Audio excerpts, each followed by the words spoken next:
పార్లమెంట్లో మోడీ సర్కార్ ప్రవేశపెట్టింది. నిజానికి ఇది రెగ్యులర్ బడ్జెట్ కాదు. మార్చి 31 తర్వాత ఎన్నికలు జరగబోతున్నాయి.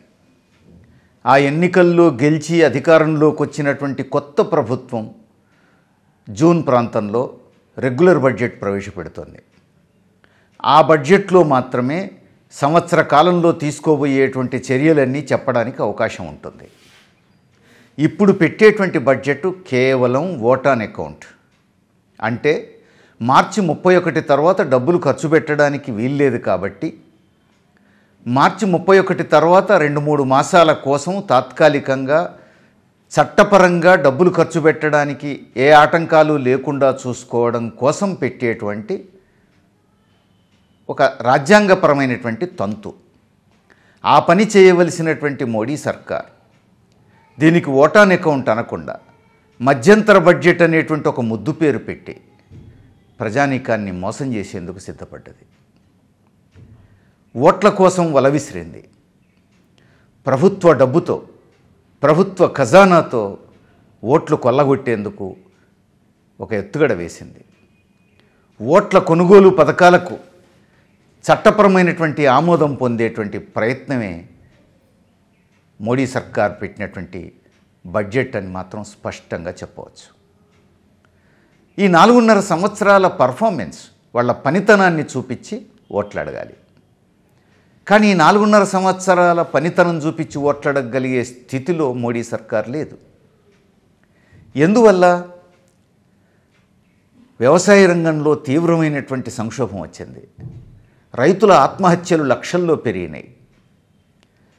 మధ్యప్రదేశ్, రాజస్థాన్, మహారాష్ట్ర, గుజరాత్, ఉత్తరప్రదేశ్ లాంటి రాష్ట్రాల్లో, అన్ని బీజేపీ పాలిత రాష్ట్రాలు, రైతులు తిరుగుబాట్లు చేశారు. తిరుగుబాట్లు చేసిన రైతుల మీద గుజరాత్లోనూ మధ్యప్రదేశ్లోనూ కాల్పులు జరిపింది ప్రభుత్వం. ఢిల్లీ పొరిమేరల్లో తీవ్రమైన లాఠీచార్జీ చేసింది. టీర్ గ్యాస్ షెల్స్ ప్రయోగించింది. నీటి ఫిరంగులు ప్రయోగించింది. రైతాంగంలో దేశవ్యాపితంగా తీవ్రమైనటువంటి అసంతృప్తి పెరిగింది. అందుకని ఇప్పుడు ఏం చూపించి ఓట్లు అడగాలి? రైతుల మీద కాల్పులు జరిపాను ఓట్లేయండి అని అడగాల? చిక్కుల్లో పడ్డది. ప్రపంచ మార్కెట్లో పెట్రోలు, డీజిల్ ధరలు అతి తక్కువ స్థాయికి పడిపోయిన సమయంలో భారతదేశంలో అత్యధిక రేటు కమ్మింది. ఆ మేరకు పన్నులు పెంచి కేంద్ర ప్రభుత్వ ఖజానా నింపుకున్నది. మధ్యతరగతి జేబులు కొట్టింది. మధ్యతరగతి ప్రజానీకం మీద విపరీతమైనటువంటి భారాలు మోపింది.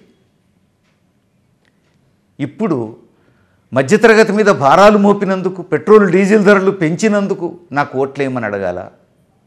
అందుకని పనితనం చూపించి ఓట్లడగలిగేటువంటి స్థితిలో లేదు. అట్లనే అనేక అబద్ధాలు చెప్పింది. బడ్జెట్ ప్రసంగం అనేది ఒక అబద్ధాల చిట్టాలాగా సాగింది. వేగంగా అభివృద్ధి చెందుతున్నటువంటి దేశం అని చెప్పి చెప్పింది. ఎందులో అభివృద్ధి చెందుతున్నారు? సాక్షాత్తు కేంద్ర గణాంకాలు బట్టబయలు చేసినాయి పార్లమెంట్లోనే. పారిశ్రామికంగా దిగజారిపోయింది, ముఖ్యంగా తయారీ రంగం దెబ్బతింటున్నది అని చెప్పేసి. మరి ఎక్కడ అభివృద్ధి చెందుతున్నది? ఓవరాల్ అభివృద్ధి రేటు పడిపోతున్నది అని చెప్పి ప్రపంచ బ్యాంకు చెప్పింది. ఇంకెక్కడ అభివృద్ధి చెందుతున్నది? ప్రసంగంలో మరో చోట ఏం చెప్పారు? అభివృద్ధి అంటే ఉపాధి అవకాశాలు కల్పించడం, కొత్త ఉద్యోగ అవకాశాలు కల్పించడం అన్నారు. ఈ కాలంలో కొత్త ఉద్యోగాలు రాకపోగా 4.5 దశాబ్దాల కనిష్ట స్థాయికి దిగజారింది ఉపాధి కల్పన రేటు. నిరుద్యోగ సమస్య ఈ 4.5 దశాబ్దాలలో హయ్యెస్ట్ స్టేజ్కి చేరుకున్నది అని నేషనల్ శాంపిల్ సర్వే ఆర్గనైజేషన్ చేసినటువంటి సర్వే రిపోర్ట్స్ చెప్తున్నాయి. ఇది కేంద్ర ప్రభుత్వం రిపోర్ట్లే కదా. ఈ లెక్కను దాచిపెట్టింది ప్రభుత్వం, కానీ అవి బయటపడ్డాయి. కేంద్ర లేబర్ బ్యూరో సర్వేలో కూడా అదే తేలింది. పెద్ద నోట్ల రద్దు తర్వాత ఉద్యోగాలు పడిపోయినాయి అని చెప్పేసి, ఉన్న ఉద్యోగాలు ఊడిపోయినాయి అని చెప్పేసి. అజీం ప్రేమ్జీ యూనివర్సిటీ అధ్యయనంలో తేలినటువంటి అంశం ఏమిటి? మోడీ సర్కార్ పాలనలో నిరుద్యోగం హయ్యెస్ట్ స్థాయికి చేరింది అని వాళ్ళు కూడా చెప్పారు. అంతేకాదు, పెరుగుతున్న నిరుద్యోగంలో పురుషుల కంటే స్త్రీల నిరుద్యోగం ఎక్కువ పెరుగుతోందన్నారు.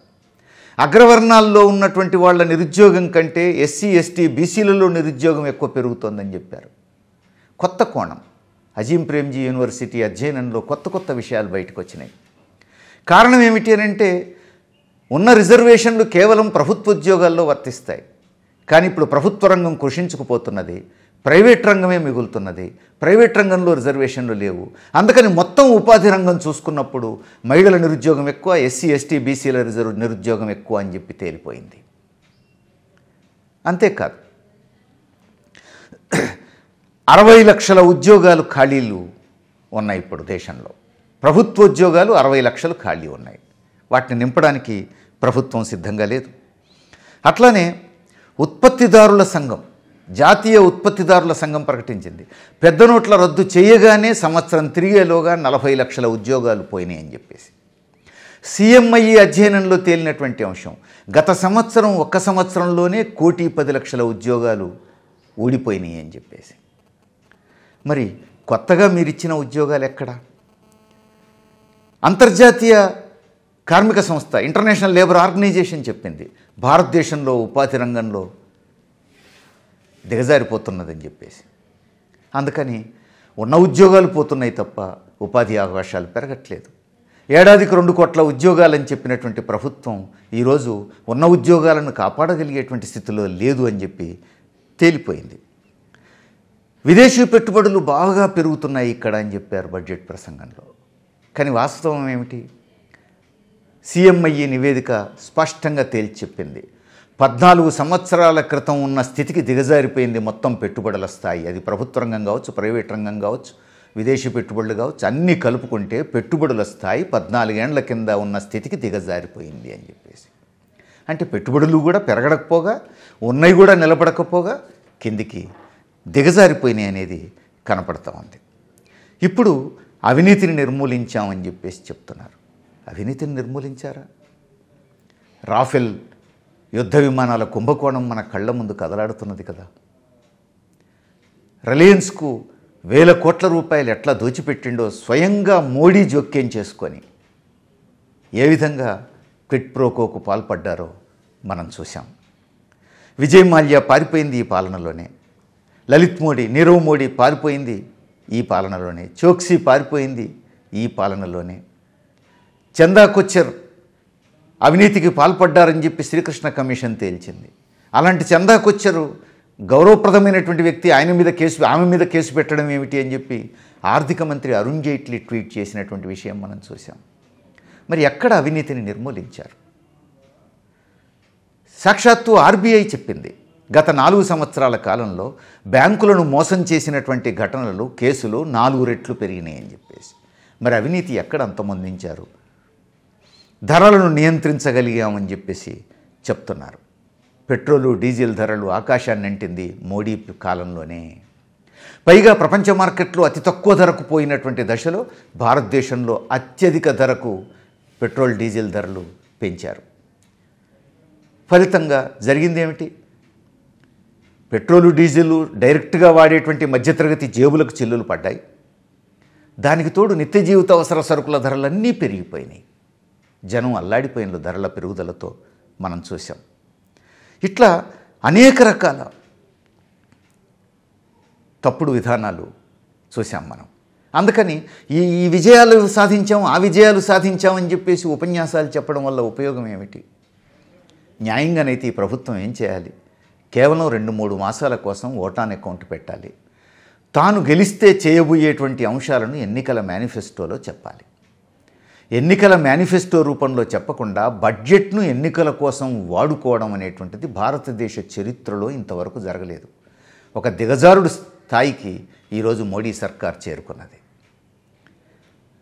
ప్రభుత్వ డబ్బుతో ఓట్లు కొనుగోలు చేస్తున్నది. రైతులకు ఏడాదికి 6,000 రూపాయలు సహాయం చేస్తాం, నగదు సహాయం చేస్తామని చెప్పేసి బడ్జెట్లో ప్రతిపాదించింది. మధ్యతరగతికి పన్నుల రాయితీలు, ఇంకా మరికొన్ని విషయాలు చెప్పింది. ఇవన్నీ ఎన్నికల మేనిఫెస్టోలో చెప్పచ్చు. అట్లా కాకుండా బడ్జెట్లో చెప్పడం ద్వారా ప్రజానీకాన్ని మోసం చేస్తున్నది అనేటువంటి విషయం మనం దృష్టిలో పెట్టుకోవాలి. ఈ 4.5 సంవత్సరాల్లో ఈ ప్రభుత్వం ప్రవేశపెట్టినటువంటి ముఖ్యమైనటువంటి పథకాలన్నీ విఫలమైనాయి. అందులో రైతు బీమా ఒకటి. ఈ రైతు బీమా రైతులకు ఏమాత్రం ఉపయోగపడలేదు అని పార్లమెంటరీ కమిటీ తేల్చి చెప్పింది. పార్లమెంటరీ కమిటీలో ఎక్కువ మంది పార్లమెంటు సభ్యులు ఉండేది అధికార బీజేపీకి సంబంధించిన వాళ్ళే. ఆ పార్లమెంటరీ కమిటీ స్పష్టంగా చెప్పింది ఇది రైతులకు ఉపయోగపడలేదు అని చెప్పేసి. అంతేకాదు 42,000 కోట్ల రూపాయలు రైతులు ప్రీమియంగా చెల్లిస్తే కేవలం 33,000 కోట్ల రూపాయలు మాత్రమే రైతులకు నష్టపరిహారంగా చెల్లించారు. మిగతా డబ్బంతా ఏమైంది అని అంటే ప్రైవేటు ఇన్సూరెన్స్ యాజమాన్యాలు బొక్కేసిన ఈ లాభం పేరుతో. ఈ ఇన్సూరెన్స్ ఏదో ప్రభుత్వమే ఇవ్వచ్చు కదా. రైతులు కట్టిన డబ్బులు కూడా రైతులకు ఇవ్వకుండా ప్రైవేట్ సంస్థలకు దోచిపెడితే ఒకవైపు రైతులేమో ఆత్మహత్యలకు గురవుతున్నారు, రెండో వైపు వాళ్ళ శవాలను లెక్కబెడుతూ ప్రైవేటు ఇన్సూరెన్స్ సంస్థలకు దోచిపెట్టేటువంటి పని ప్రభుత్వం చేస్తూ ఉంది. ఇది న్యాయమా? ఈ వైఫల్యానికి ప్రభుత్వం ఏం సమాధానం చెప్తుంది? జన్ధన్ గురించి చెప్పారు, చాలా పెద్ద పెద్ద కబుర్లు చెప్పారు. జనం జమ చేసిన డబ్బు 85,000 కోట్లు. ఓవర్ డ్రాఫ్ట్ రూపంలో వాళ్ళకి ఇచ్చింది ప్రభుత్వం కేవలం 340 కోట్లు. ఇప్పుడు ప్రజల నుంచి డబ్బులు వసూలు చేస్తున్నావా లేదా ప్రజలకు నువ్వు సహాయం చేస్తున్నావా? ఏం తేలింది ఇప్పుడు? స్టార్టప్స్ కూడా ఒక మోసం అని తేలిపోయింది, ఒక డొల్లా అని తేలిపోయింది. 82% మంది లబ్ధిదారులకు ఏ విధమైన లబ్ధి చేకూరలేదు అని స్పష్టంగా లెక్కలు చూపిస్తున్నాయి. అంటే ఈ 4.5 ఏళ్లలో అనేక సంక్షేమ పథకాల పేరుతో మీరు ప్రచారం చేసుకున్నవన్నీ విఫలమైనవి అని చెప్పేసి తేలిపోయిన నేపథ్యంలో ఇప్పుడు పనితనాన్ని చూపి ఓట్లడగలిగేటువంటి స్థితిలో లేక బడ్జెట్ పేరుతో ప్రజలను మోసగించి ఓట్ల కోసం బేరం పెట్టేటువంటి స్థితికి మోడీ ప్రభుత్వం దిగజారడం అనేది ఇది ఏమైనా పార్లమెంటరీ విలువలను కాపాడుతుందా? మనం ఎటుపోతున్నాం? దేశం ఎటుపోతున్నది? ఇప్పుడు ప్రజలు చైతన్యం ప్రదర్శించాల్సినటువంటి అవసరం ఉంది. రైతాంగం కానీ, మధ్యతరగతి ఉద్యోగులు కానీ, అసంఘటిత కార్మికులు కానీ చైతన్యం ప్రదర్శించాల్సిన అవసరం ఉంది.